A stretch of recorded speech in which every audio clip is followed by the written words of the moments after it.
Hi, welcome to our Science Bench Laboratory here at Discovery Children's Museum.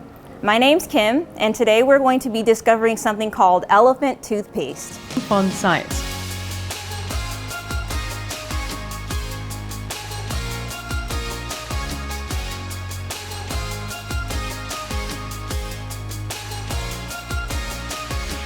Now, it's not going to be real toothpaste. However, this reaction is so large that if anyone were to use it, the only person's mouth that it would be able to fit in is an elephant. Alrighty, so here I have some chemicals that we'll be using for our reaction.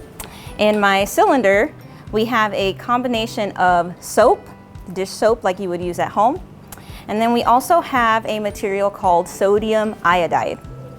Now over here, we have hydrogen peroxide. Now, hydrogen peroxide, you guys may be familiar with it as the material you use for cuts and burns and scrapes and bruises, things like that, to help us with healing.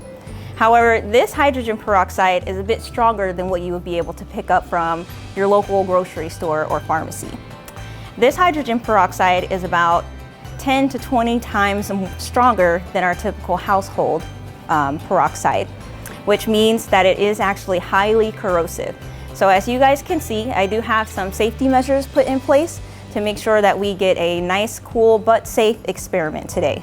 I have on gloves to protect my hands, I have on goggles to protect my eyes, and I also have a lab jacket on to protect my body.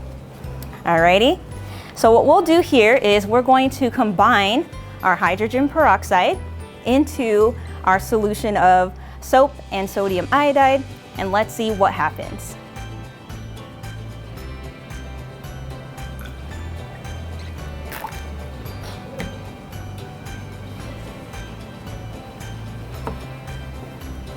Pretty cool, right? So let's talk about what it is that happened here. Our peroxide here began to decompose. And what that means is all of the components and elements that make up our peroxide began to separate or become broken apart. Hydrogen peroxide is H2O2. Now, if you've heard of water, water is H2O.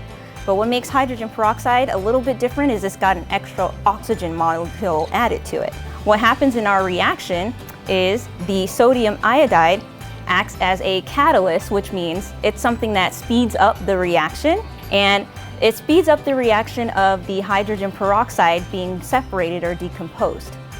Now, when it's decomposed, it breaks up into just hydrogen, which is the H2, and then the other part of it is O2. Now, that oxygen, the O2, has been put into all of these foam bubbles that you guys see here. So the O2, the oxygen in this case, is what filled up all of these bubbles that you see in the foam, along with our soap, which is holding them together. Now, another thing you may have noticed about our reaction is there was a lot of steam that was coming off of the reaction. When we see things like that happen, that means that it's exothermic. In exothermic reactions, a chemical reaction can give off either heat or light, which in this case, again, we saw the heat coming off with all of the steam. Thanks for joining me in our experiment. For other discoveries, be sure to give us a like, subscribe, and comment down below of what you think of our experiments today. Thank you and have a discovery day.